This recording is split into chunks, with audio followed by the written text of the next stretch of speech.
Macky Sall au Sénégal, Talon au Bénin, Sassou au Congo, pourquoi l'Afrique noire francophone est si mal partie? L'édito de Michel Taube. Le talon d'Achille de l'Afrique a plusieurs noms en Afrique noire: Patrice Talon au Bénin, Denis Sassou Nguesso au Congo-Brazzaville, Alpha Condé en Guinée, Ali Bongo au Gabon, Paul Biya au Cameroun. Et la liste de ces petits dictateurs est malheureusement longue. Voilà qu'au Sénégal, Macky Sall cède à son tour à cette tentation autocratique et souhaite manifestement rejoindre ce club très fermé des potentats africains qui empêchent toute dynamique démocratique et font que l'Afrique noire francophone est si mal partie. Le chef d'État sénégalais est manifestement frappé par le démon du pouvoir qui maintient des jeunesses désespérées sous une chape de plomb qui les pousse à la tentation du djihadisme ou de l'exil vers l'Europe, et menace d'allumer des incendies comme le Sénégal les vit ces jours-ci à son tour. Comme nous le confie François Augeux, dont le dernier livre, Tyran d'Afrique, les mystères du despotisme postcolonial, édition Perrin, est de circonstance, le mandat de plus est toujours le mandat de trop. Et quand un président a l'audace de céder sa place, c'est généralement son poulain désigné qui s'assure de son élection.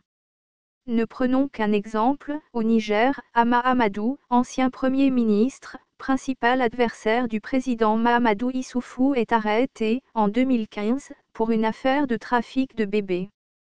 Bien que très populaire, il faut dire qu'il abusait de la religion comme argument de campagne. Il a été écarté de la course à la présidentielle gagnée il y a un mois par Mohamed Bazoum, poulain du président sortant Issoufou.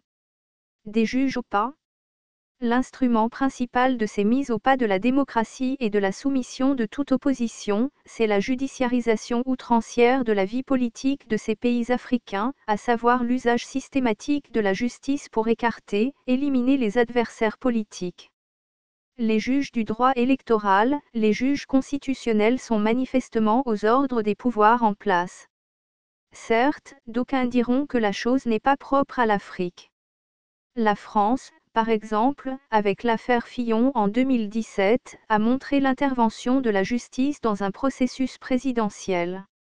Au Brésil, Lula a été écarté de la même façon, même si un juge de la Cour suprême vient de le réhabiliter hier et de le remettre en selle politiquement. Un nouveau procès devra donc se tenir et l'histoire n'est donc pas terminée. Récemment, en Russie, le président Poutine n'a-t-il pas écarté, grâce à la prison, un concurrent gênant, Alexeï Navalny? En Afrique, plutôt que d'éliminer physiquement les opposants, on les emprisonne ou on les exile. D'aucuns diront cyniquement qu'il y a un progrès.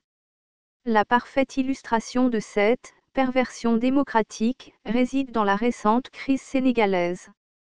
Macky Sall, qui avait déjà fait taire un premier rival en 2016, le très populaire maire socialiste de Dakar, Khalifa Sall, en le faisant emprisonner avant l'élection présidentielle pour détournement de fonds, a récidivé avec le leader de l'opposition Ousmane Sonko. Mal lui en a pris puisque, après 2 gardes à vue pour accusation de viol, le pays s'est embrasé et le président, face au soulèvement populaire, notamment de la jeunesse, a dû faire libérer son adversaire politique. Celui-ci appelle à poursuivre la mobilisation. Cette libération suffira-t-elle à calmer les opposants qui ont décrété 3 jours de colère au pays de la Tranga? Pas sûr. Hier, selon nos sources sur place, si le centre de Dakar était calme, dans de nombreuses banlieues de la capitale, notamment au passage des Parcelles Assainies, des coups de feu et des violences ont été constatés. La jeunesse est manifestement désespérée et le pouvoir prêt à tirer sur la foule. On dénombre trop de morts depuis 5 jours, fait inédit dans elle, histoire du Sénégal.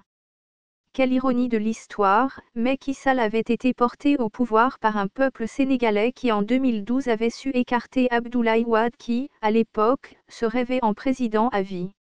Le même peuple sénégalais qui aura la lourde tâche, car la route est longue jusqu'à l'élection présidentielle de 2024, d'expliquer à Macky Sall qu'il ne sera pas le fourvoyeur de la démocratie au pays de la Tranga. Comme nous le disait hier une observatrice sénégalaise très attentive, et que l'on a senti quelque peu dépitée par des autorités qu'elle dit ne plus reconnaître, le peuple sénégalais règle ses problèmes au moment des élections.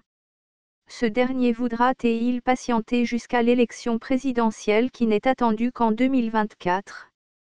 Ces jours-ci, Dakar a déjà des allures de révolution civile en marche. Source: Mali Web.